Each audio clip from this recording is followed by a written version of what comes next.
এতদিন তৃণমূল নেতার বিরুদ্ধে একাধিক দুর্নীতির অভিযোগ সামনে এসেছে। কখনো কাটমানি, রেশন দুর্নীতি, তো কখনো শিক্ষাক্ষেত্রে। এবার দেশের তথ্য পাচারের অভিযোগ করল তৃণমূল নেতার বিরুদ্ধে। তৃণমূল নেতার বাড়ি থেকে উদ্ধার প্রাণঘাতী তেজস্ক্রিয় রাসায়নিক। দার্জিলিংয়ের নকশালবাড়ির তৃণমূল নেতা ফ্রান্সিস এক্কার বাড়ি থেকে উদ্ধার হচ্ছে ক্যালিফোর্নিয়াম নামে বহুমূল্য এই তেজস্ক্রিয় রাসায়নিক। এই রাসায়নিকের 1 গ্রামের দাম 17 কোটি টাকা।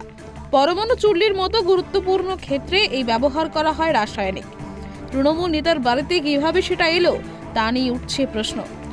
শুক্রবার পুলিশ ও এনডিআরএফ যৌথ অভিযান চালিয়ে উদ্ধার করেছে রাসায়নিক। তার বাড়িতে শুধু রাসায়নিকই নয়, ডিআরডিওর নথি পাওয়া গিয়েছে বলে সূত্রের খবর। ওই নেতা কোনো চক্রের সঙ্গে যুক্ত কিনা তা খতিয়ে দেখা হচ্ছে। প্রশ্ন উঠছে, কোনো বড় নাশকতার ছক ছিল না তো?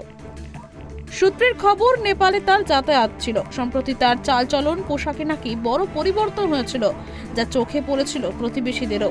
তবে দাপুটে নেতা হয় কেউ কোনো প্রশ্ন তোলেননি। ওই নেতাকে আটক করে মিরিক থানায় জিজ্ঞাসাবাদ করছে পুলিশ। দেশের গোপন তথ্য ফাঁস করতে কি ঘরে রেডিও অ্যাক্টিভ সরঞ্জাম? গোপন সূত্রের খবর পেয়ে ক্রেতা সেজে পাকড়াও করা হয় ধৃতকে। রেডিও অ্যাক্টিভ সরঞ্জাম ও ডিআরডিও নথিপত্র সমেত গ্রেপ্তার। ধৃতের কাছে ডিআরডিও ম্যাপ সহ একাধিক নথিপত্র ও রেডিও অ্যাক্টিভ সরঞ্জাম উদ্ধার হয়েছে। ধৃতকে মিরিক মহকুমা আদালতে তুলে 5 দিনের রিমান্ডে নিয়েছে পুলিশ। ধৃত পানিঘাটা বন দপ্তরের কর্মী হিসেবে কাজ করত। ধৃত ফ্রান্সিস খ্রিস্টান ধর্মের প্রচারক হিসেবে গত 10 বছর ধরে কাজ করত। 2015 সালে হাতির হানায় ফ্রান্সিসের মায়ের মৃত্যুর পর 9 মাস ধরে ফরেস্ট ভলেন্টিয়ার পদে কর্মরত। ফ্রান্সিসের স্ত্রী বর্তমানে নকশালবাড়ি পঞ্চায়েত সমিতির কর্মাধ্যক্ষ।